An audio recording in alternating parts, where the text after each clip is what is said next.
എന്നാലും ഡെലുലു എന്താ ശരിക്കും എൻ്റെ അടുത്ത് തന്നെ വന്നത്? പ്രഭേന്ദു ഒരു ദിവസം എടപ്പള്ളി കൂടെ പോയപ്പോ എന്നെ വിളിച്ചില്ലേ, ഡെലുലു ഡെലുലു എന്ന്. അയ്യോ, അത് ഞാൻ എടപ്പള്ളി കൂടെ പോയി വല്യച്ഛനെ കാണിച്ചു കൊടുത്താ ദേ ലുലു എന്ന്.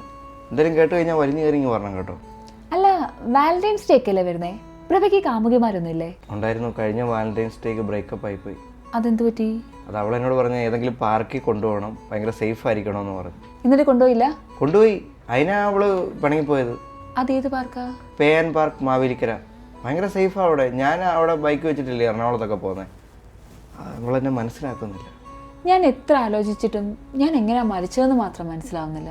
ഈ ഓൺലൈനിൽ ഓർഡർ ചെയ്തിട്ട് റിട്ടേൺ ചെയ്യുന്ന രീതി വെച്ച് നോക്കുമ്പോൾ ഏതെങ്കിലും ഡെലിവറി പോയി അടിച്ച് കൊന്നാവാനാണ് സാധ്യത. അല്ല, പ്രഭേന്ദു ഇപ്പൊ എന്താ പരിപാടി? ഞാൻ ഇൻഡിപെൻഡൻറ്റ് മ്യൂസീഷ്യനായിട്ട് വർക്ക് ചെയ്യുന്നു. എന്ന് വെച്ചാൽ സ്വന്തമായിട്ട് പാട്ട് ചെയ്തിട്ട് സ്വന്തമായിട്ട് കേട്ടിട്ട് സ്വന്തമായിട്ട് ഡിലീറ്റ് ചെയ്ത് കളയും. അപ്പൊ ഇതാണ് ഇൻഡിപെൻഡന്റ് മ്യൂസീഷ്യൻ. അച്ഛൻ പറഞ്ഞിട്ടുണ്ട് ആരെയും ഒന്നിനും ആശ്രയിക്കരുതെന്ന്. നമ്പൂതിരി ആയിരുന്നിട്ടും പ്രഭേന്ദു പൂജയ്ക്കൊന്നും പോകത്തില്ലായിരുന്നല്ലേ? ഞാൻ യുക്തിവാദിയല്ലായിരുന്നോ? അയ്യോ, ഇന്ന് തന്നെ ഇപ്പം ഒരു സമ്മേളനം ഉണ്ട് ഞങ്ങളുടെ. എന്നിട്ട് പോകുന്നില്ലേ? 9:30 വരെ രാഹുകാലം അല്ലേ, അത് കഴിഞ്ഞിട്ട് വേണം ഇറങ്ങാൻ. അത് ഇന്നല്ല, ഇന്നലെ ആയിരുന്നു. എൻ്റെ ദൈവമേ, അത് പറയണ്ടായിരുന്നു. ഇന്ന് രവീന്ദ്ര സാർ എന്നെ ഒന്ന് കൊല്ലും അങ്ങോട്ട് ചെല്ലുമ്പോൾ. പ്രഭേന്ദു ഡയറ്റിലാണോ? അന്ന് കണ്ടതിനേക്കാളും സ്ലിം ആയിട്ടുണ്ടല്ലോ.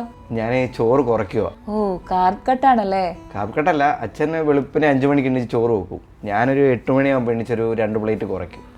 പിന്നെ ഒരു 12 മണിയാകുമ്പം ഒരു 2 പ്ലേറ്റ് കുറയ്ക്കും. പിന്നെ ഒരു 6 മണിയാകുമ്പോഴത്തേക്ക് ഒരു 2 പ്ലേറ്റ് കൂടെ കുറയ്ക്കും. ഒരു 7 മണിയാകുമ്പോഴത്തേക്ക് ഞങ്ങളുടെ വീട്ടിലെ കംപ്ലീറ്റ് കാർബൺ തീർന്ന് കലം കമത്തി വെക്കും. ഈ വീട്ടിൽ പ്രഭയ്ക്കല്ലാതെ വേറെ ആർക്കും എന്നെ കാണാൻ പറ്റില്ല അല്ലേ? എല്ലാവർക്കും കാണാം. ക്രെഡിറ്റ് കാർഡ് പോകാതിരിക്കാൻ വേണ്ടി എല്ലാവരും കാണാത്ത പോലെ അഭിനയിക്കുക.